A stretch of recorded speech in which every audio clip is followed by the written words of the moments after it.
हरे कृष्णा, राधे राधे। सभी का स्वागत है एक और न्यू ब्लॉग में। ये ब्लॉग है दोस्तों, कल है अचला एकादशी, जिसे अपरा एकादशी भी कहते हैं। इसका व्रत 13 मई 2026 को ही रखा जाएगा। वैसे तो एकादशी आज ही दोपहर 3 बजे से लगभग शुरू हो जाएगी, लेकिन उदया तिथि के अनुसार इसका व्रत 13 मई को ही किया जाएगा। और जैसे कि हम हर बार बोलते हैं, एकादशी वाले दिन आपको सुबह ब्रह्म मुहूर्त में उठना चाहिए, स्नान आदि करके स्वच्छ वस्त्र धारण करें और हो सके तो आप पीले वस्त्र धारण करें। फिर मंदिर की साफ़ सफाई या तो आप एक दिन पहले ही कर लें या सुबह ही करें, और आसन स्वच्छ बिछाएं, धुला हुआ साफ। इसके बाद भगवान जी को फूल पुष्प जो भी हैं अर्पित करें और सभी भगवान जी को स्नान करवाएं भाव से, छींटे से। और जो आपके घर में विग्रह हैं तो आप पंचामृत से स्नान करवाइए और वस्त्र रूप में आप कलावा अर्पित कीजिए भगवान जी को। और दक्षिणा जरूर भगवान जी को अर्पित कीजिएगा। जो आपके पास ऋतु फल है आप वो भगवान जी को अर्पित कीजिएगा। और आप जब भी व्रत रखें तो इसका संकल्प जरूर लें, हाथ में पुष्प लेकर ओम नमो भगवते वासुदेवाय बोलकर, और भगवान से बोलें कि हम अपनी यथा सामर्थ्य अनुसार इस एकादशी का व्रत करेंगे। तो आप ऐसा संकल्प लेकर भगवान जी के पास पुष्प अर्पित करें। संकल्प जरूर लें, तभी व्रत पूर्ण माना जाता है। तो जब भी हम एकादशी रखते हैं, कोई भी एकादशी, हर एकादशी का अपना अलग महत्व है, हर एकादशी की अलग अलग कथा है। तो अपरा एकादशी की भी अलग ही कथा है। तो जब भी हम एकादशी व्रत करते हैं तो जब तक कथा नहीं सुनते व्रत पूर्ण नहीं होता। तो आइए हम सब लोग सुनते हैं अपरा एकादशी, जिसे अचला एकादशी भी कहते हैं, उसकी व्रत कथा। भगवान श्री कृष्ण कहने लगे कि हे राजन, यह एकादशी अचला तथा अपरा 2 नामों से जानी जाती है। प्राणों के अनुसार ज्येष्ठ कृष्ण पक्ष की एकादशी अपरा एकादशी है, क्योंकि यह अपार धन देने वाली है। जो मनुष्य इस व्रत को करते हैं वे संसार में प्रसिद्ध हो जाते हैं।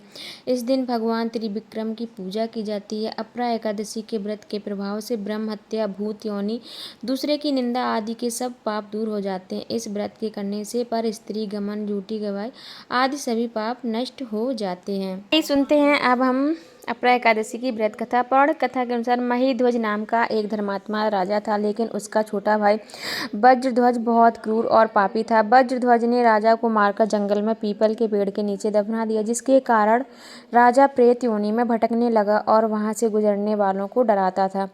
एक बार धौम्य ऋषि वहां से गुजरे और उन्होंने अपनी दिव्य दृष्टि से उस प्रेत को पहचान लिया। उन्होंने प्रेत को कष्ट से मुक्त करने के लिए परलोक विद्या का ज्ञान दिया और राजा महिध्वज की आत्मा की शांति के लिए स्वयं अपरा एकादशी का व्रत किया। ऋषि धौम्य ने अपरा एकादशी के व्रत से प्राप्त पूर्ण फल राजा महिध्वज की प्रेतात्मा को समर्पित कर दिया। इस दिव्य फल के प्रभाव से राजा प्रेत योनि से मुक्त हो गया और दिव्य रूप धारण कर पुष्पक विमान में बैठकर स्वर्ग चला गया। बोलो एकादशी मैया की। तो ये थी अचला एकादशी, जिसे भद्रकाली एकादशी के नाम से भी जाना जाता है। यह एकादशी असीम पूर्ण फल देने वाली एकादशी है। और एकादशी वाले दिन आपको जल्दी उठना, भगवान को हो सके तो पीले फूल, चंदन और तुलसी के पत्ते जरूर अर्पित करें। और ठाकुर जी को पंचामृत स्नान जरूर करवाइए, क्योंकि वैसे तो हम लोग डेली नहीं करवा सकते, पर एकादशी वाले दिन आप लोग जरूर करवाइए। आपके पास जो भी फल है, अगर पीले हैं तो कहना है क्या, क्योंकि भगवान जी को पीला बहुत प्रिय है। और आप लोग भी एकादशी वाले दिन पीले वस्त्र जरूर धारण करें। अगर हो सके तो आप भगवान जी के लिए पुष्प की माला भी अर्पित बना सकते हैं और भगवान जी को पहना सकते हैं। और अगर आपके पास वैजयंती माला हो तो वो भी भगवान जी को इस दिन ज़रूर ही पहनाएं, क्योंकि वैजयंती माला भगवान जी को बहुत ही प्रिय है। और श्रृंगार करने के बाद, फूल पुष्प अर्पित करने के बाद भगवान जी की दीप धूप दिखाइए, आरती करिए। और अब आप कथा ज़रूर पढ़िएगा सामने दीपक जलाकर और कलश में जल भरकर। अगर आपके घर में और कोई भी है तो उन्हें भी बैठाकर आप कथा पढ़ सकते हैं। कथा पढ़ना और सुनना बहुत ही शुभ माना जाता है।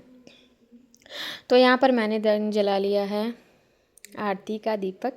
और जो भी आपके पास मिष्ठान में है, अगर कुछ भी नहीं तो आप मिश्री भगवान जी को ज़रूर ही अर्पित करें और दान के रूप में दक्षिणा ज़रूर अर्पित करें, जो आपके पास अपनी सामर्थ्य के अनुसार। दीप धूप दिखाइए और कथा पढ़ने के बाद भगवान जी की आरती कीजिए। आरती करने के बाद जो भी गलती हो एक बार क्षमा याचना ज़रूर मांग लेना चाहिए। जो भी गलतियाँ हों, थोड़ी बहुत छोटी मोटी गलतियाँ हो ही जाती हैं, कुछ ना कुछ हम लोग भूल जाते हैं या ऐसी कुछ गलतियाँ हो जाती हैं, तो बाद में क्षमा मांग लेनी चाहिए। और पूजा करने के बाद भगवान को भोग अर्पित करिए और व्रत करिए, व्रत का पालन कीजिए। 3 दिन तक इसका व्रत का पालन किया जाता है, तभी इसका फल प्राप्त होता है, नहीं तो इस व्रत का कोई भी लाभ आपको नहीं मिलेगा। और पूजा करने के बाद आप सूर्य भगवान को जल जरूर अर्पित करिए। इस दिन तुलसी माता में जल अर्पित नहीं किया जाता, उनकी पूजा कर सकते हैं। तो आज का ब्लॉग ये मेरा कैसा लगा सभी लोग ज़रूर बताइएगा कमेंट में। जो लोग न्यू हो चैनल को प्लीज़ लाइक सब्सक्राइब ज़रूर करिएगा, शेयर करिएगा। और ऐसी वीडियो मिलते रहेंगे, डेली ब्लॉग वाले भी और भक्ति वाले भी, दोनों ही। तो ये मेरा ब्लॉग कैसा लगा और मेरे ठाकुर जी का श्रृंगार कैसा लगा ज़रूर बताइएगा। तो आज के लिए इतना ही। सभी को राधे राधे, जय श्री कृष्णा। फिर मिलेंगे नेक्स्ट ब्लॉग में, तब तक के लिए